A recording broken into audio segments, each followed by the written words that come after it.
It seems like these Christmas parties are rolling around a lot faster for me these days than they used to. But I was sitting in the back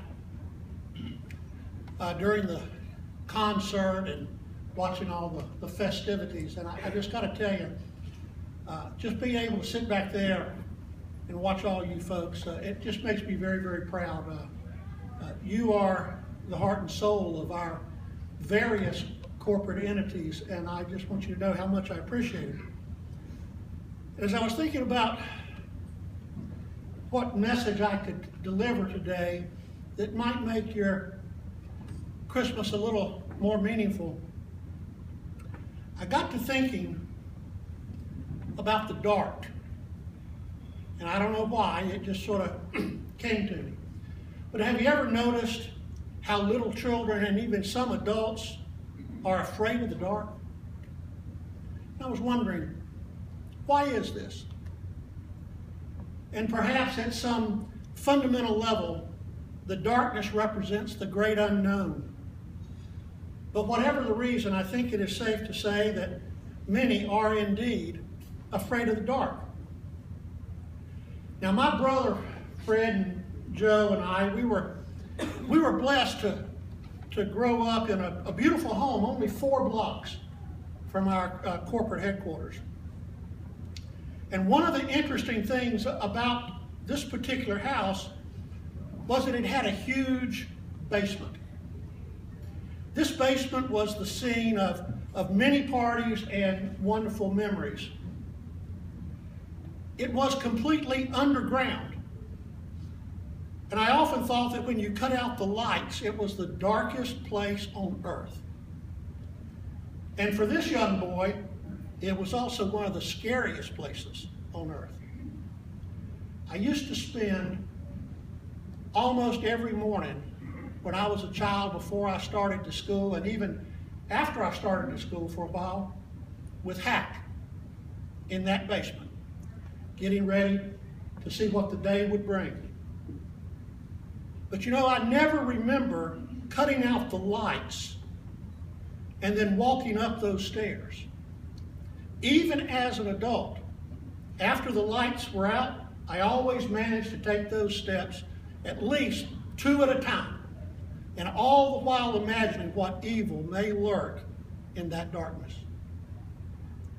There seems to be something about darkness that allows our imaginations to run wild in a frightful way. We tend to conjure up all forms of evil associated with the darkness. Even as little children, before being exposed to the evils of the world, we have this tendency to avoid the darkness and seek the light. Personally, I think this is just part of the human condition. We seem to intuitively know that there are things beyond our reasoning capacity. We seem to have a notion that there is both good and evil beyond our understanding. But more on that a little later. Have you ever noticed how much we humans tend to need heroes? When I was a child in the early 1950s, Davy Crockett was the hero and all the craze to my generation of youngsters.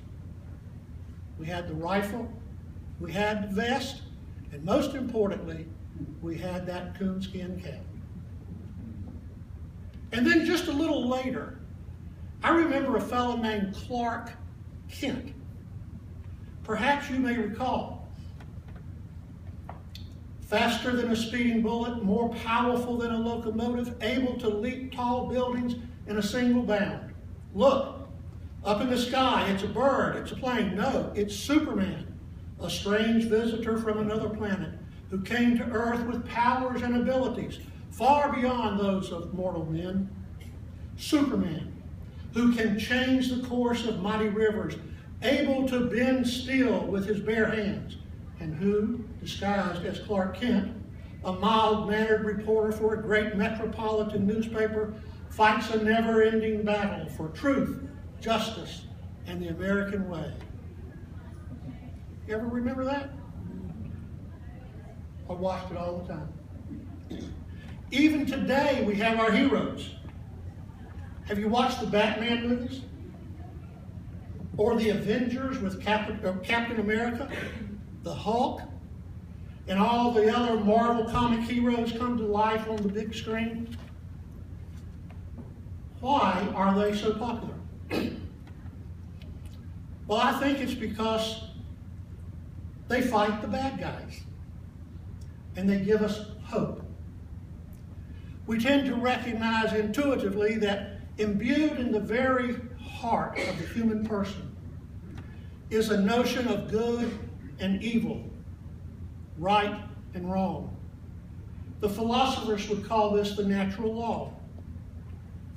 Our heroes tend to be the good guys in a modern day morality play. So when we might ask, if we have all of this understanding of good and evil, right and wrong, as part of our nature, how does this understanding manifest itself on a daily basis? Well, I think it plays itself out in our lives, at least partially, in terms of fear and hope, and darkness and light. As a little child, and often still as adults, we fear the darkness. But we also seek the light and have a great sense of hope that goodness somehow resides on the far side of our own understanding. Now, this hope is often manifested in various religious sentiments which individuals adopt as their own. However, many religions, particularly Eastern religions, are centered around and strive towards individual perfection. They seek their concept of God as a state of perfection that we must slowly work towards in our own lives.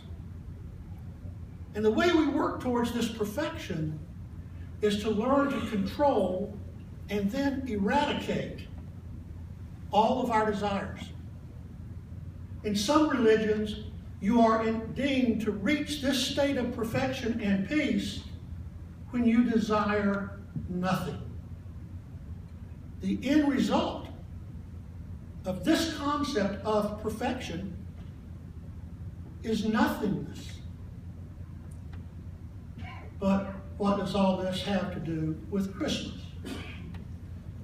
Well, Christmas is exactly the opposite of our pursuit of individual perfection, which leads to nothingness. The end result of the Christmas message is not nothing, but everything. It is the epitome of hope and light.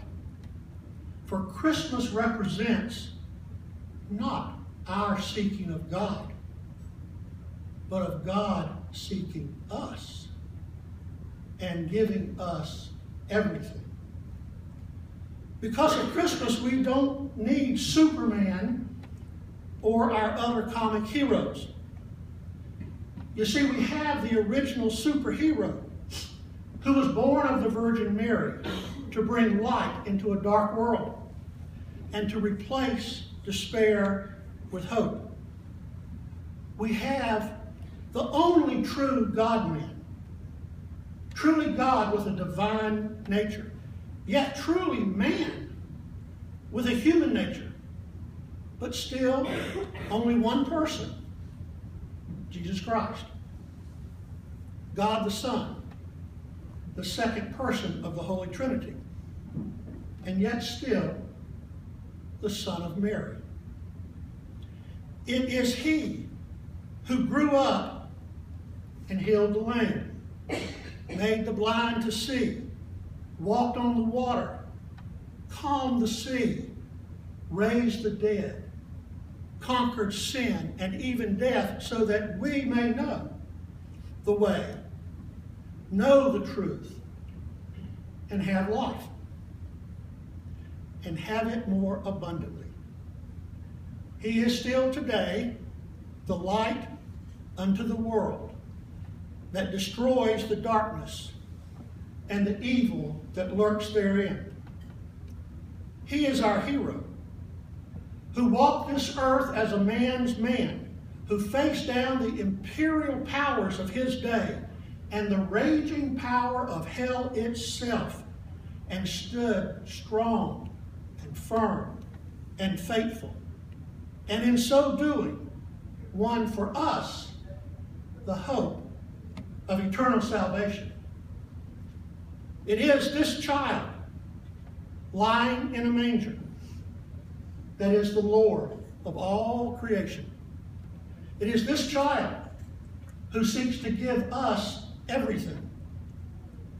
This is what we celebrate when we celebrate Christmas. So, my friends, while I still remember the darkness of that basement of ours and the fear associated with that darkness, and while I have very fond memories of Davy Crockett and Superman and Batman and all the rest, I believe the message of Christmas is that there is no need to fear the darkness, because there is a light unto the world. This light is Jesus Christ, the original superhero, who came not as a strange visitor from another planet, but as a babe in a manger, born of the Virgin Mary. And this baby is God Himself seeking us. So my Christmas wish for all of us is that this year we will let Him find us. Merry Christmas, and God bless you.